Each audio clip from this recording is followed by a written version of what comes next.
नमस्कार। आज के एपिसोड में फिर से आपका स्वागत है। यूक्रेन और रशिया का युद्ध शुरू होकर कितने दिन गुजर चुके हैं। एक सीधा साधा प्रश्न सबके मन में आता है कि युद्ध क्यों होता है। वैसे देखा जाए तो इस प्रश्न के कई जवाब हो सकते हैं, पर एक यथार्थ वास्तविकता ये है कि निरंकुश शासक युद्ध करते हैं। सेना तो बस आदेश का पालन करती है। युद्ध चाहे किसी भी कारण से क्यों न हो, लाशों के ढेर लगते हैं। आज पूरी दुनिया रशिया और यूक्रेन के युद्ध के बारे में चर्चा कर रही है। सोशल मीडिया, न्यूज़पेपर्स और भी कई माध्यम से लेकर एक आम आदमी तक इस युद्ध के बारे में बोला जा रहा है। सब लोग इस युद्ध के बारे में बोल रहे हैं। रशिया ने यूक्रेन पर आक्रमण क्यों किया, ये सवाल तो है, लेकिन इतने दिन बीत जाने के बाद भी दोनों राष्ट्रपति युद्ध को जारी रखे हुए हैं। एक झुकता नहीं तो दूसरा रुकता नहीं, एक अड़ा है तो दूसरा डटा है, एक हार नहीं मान रहा है तो दूसरा जीतना चाहता है। इस युद्ध ने दोनों तरफ विनाश हो रहा है और ये सब हम देख रहे हैं। ये युद्ध क्यों नहीं रुक रहा है, इसके कारण बहुत हो सकते हैं। दोनों तरफ से संवाद हो रहा है, दोनों तरफ से बातचीत भी हो रही है, लेकिन समाधान निकल कर नहीं आ रहा है। हजारों लोग जान गंवा चुके हैं, लाखों लोग पलायन कर चुके हैं, निरपराध लोग मारे जा रहे हैं। सैनिक चाहे इस तरफ का हो या उस तरफ का, जीवित हानि एक सी है। बूढ़े, बच्चे, औरतें सब यही सोचते होंगे कि यह युद्ध कब खत्म होगा। यूक्रेन और रशिया का युद्ध क्यों नहीं रुक रहा है, उसमें से एक कारण अगर हम ढूंढते हैं तो वो सामने निकल कर आता है। वो है अहंकार। दोनों के अहंकार का टकराव इस युद्ध के दौरान हमें देखने को मिल रहा है। लेकिन जो सर्वसामान्य लोग हैं वो क्या सोचते होंगे, उन पर क्या बीतती होगी, इसकी कल्पना भी हम नहीं कर सकते। लेकिन इतनी सच्चाई तो ज़रूर है कि हर रात वहाँ के लोगों के मन में ये सवाल ज़रूर होता होगा कि शायद ये युद्ध कल रुकेगा, या फिर क्या ये आज की रात युद्ध की आखिरी रात होगी। बहुत सालों पहले, हजारों सालों पहले एक महायुद्ध हमारे यहाँ हुआ था। वो युद्ध था धर्म और अधर्म का, सत्य और असत्य का, नीति और अनीति का। वो युद्ध था मर्यादा और अहंकार का। वो युद्ध था श्री राम और रावण का। हम देख रहे हैं कि यूक्रेन और रशिया के युद्ध में भी महाविनाश हो रहा है, और उस महायुद्ध में भी महाविनाश हुआ था। जब राम और रावण का युद्ध अंतिम चरण तक जा पहुंचा और दूसरे दिन क्या होने वाला है, इसी सोच विचार में सभी थे। एक तरफ राम और दूसरी तरफ रावण, दोनों तरफ के लोग चिंता में डूबे हुए थे। भय का वातावरण था, संदेह था, अस्थिरता थी। और इसका ही वर्णन श्री रविंद्र जैन इन्होंने अपनी कविता में किया है।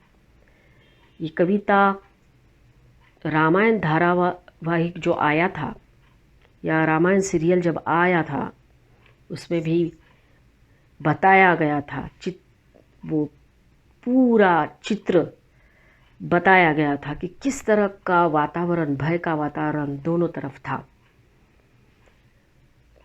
ये बात इसलिए कर रहे हैं कि वो महाविनाश टाला जा सकता था और आज का भी महाविनाश टाला जा सकता है, लेकिन वो लेकिन ही एक बहुत बड़ा प्रश्न सामने लाता है। तो वो जो कविता है, यही रात अंतिम यही रात भारी, बस एक रात की अब कहानी है सारी। नहीं बंधु बांधव ना कोई सहायक, अकेला है लंका में लंका का नायक। सभी रत्न बहुमूल्य रन में गवाए, लगे घाव ऐसे कि भर भी ना पाए।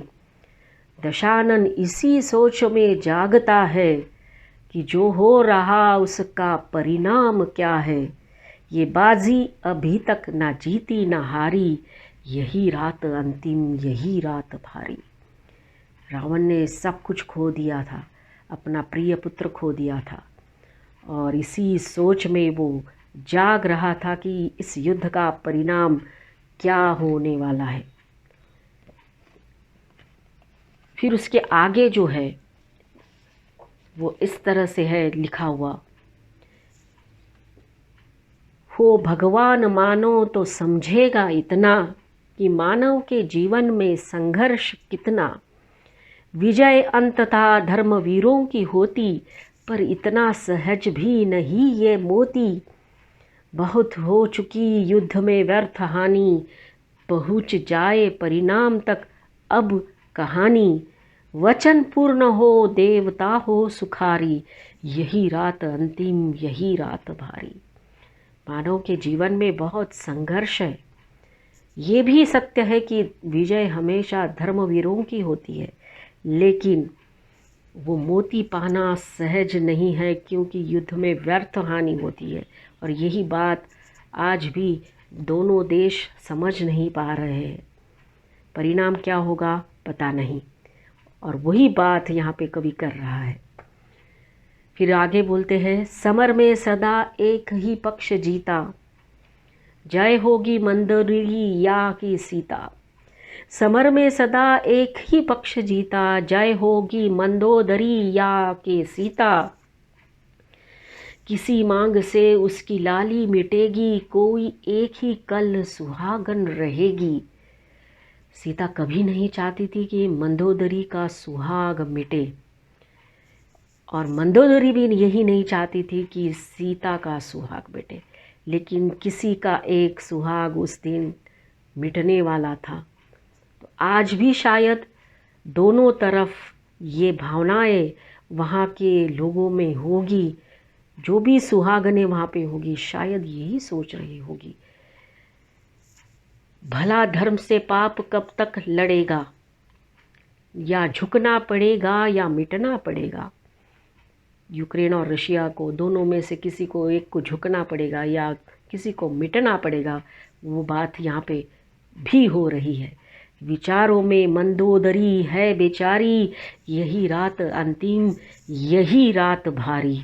मंदोदरी रात भर यही विचार कर रही थी कि कब ये रात जो है वो ख़त्म होगी और क्या परिणाम इस युद्ध का होगा। ये एक रात मानो युगों से बड़ी है। आप कल्पना करिए कि जो लोग वहाँ रह रहे हैं, एक एक रात जो है युगों सी लगती होगी। ये सीता के धीरज की अंतिम कड़ी है। सीता की धीरज की अंतिम कड़ी थी वो जो रात थी। वो प्रतीक्षा का विष और कितना पिएगी, बिना प्राण के देह कैसे जिएगी। जो युद्ध में सैनिक जाते हैं और उनकी औरतें जो घर पे रहती है, वो प्रतीक्षा करती रहती है कि आज या कल जो उनके घर वाले हैं वो लौट के आएंगे। जो सैनिक लड़ रहे हैं वो सकुशल घर पे लौट आएंगे। कहे रोम अब तो राम आ भी जाओ, दिखाओ दरस अब ना इतना रुलाओ कि रो रो के मर जाए सीता तुम्हारी, यही रात अंतिम यही रात भारी। सीता की जो परीक्षा थी, सीता का जो मानसिक तनाव था, जो उसकी स्थिति थी, रोम रोम रे राम बसे हुए थे, लेकिन वो इंतज़ार कर रहे थे कि कब राम आएंगे और उन्हें लेके जाएंगे। उसी तरह से जो सैनिक बॉर्डर पे लड़ रहे हैं, उनके घर में भी यही चित्र होगा कि कब ये युद्ध ख़त्म होगा और कब घर पे वापस लौटेंगे, क्योंकि हर रात उनके लिए बहुत भारी होती होगी। रो रो के उनका भी बुरा हाल होता होगा, जो वर्णन इस कविता में किया हुआ है कि यही रात अंतिम यही रात भारी।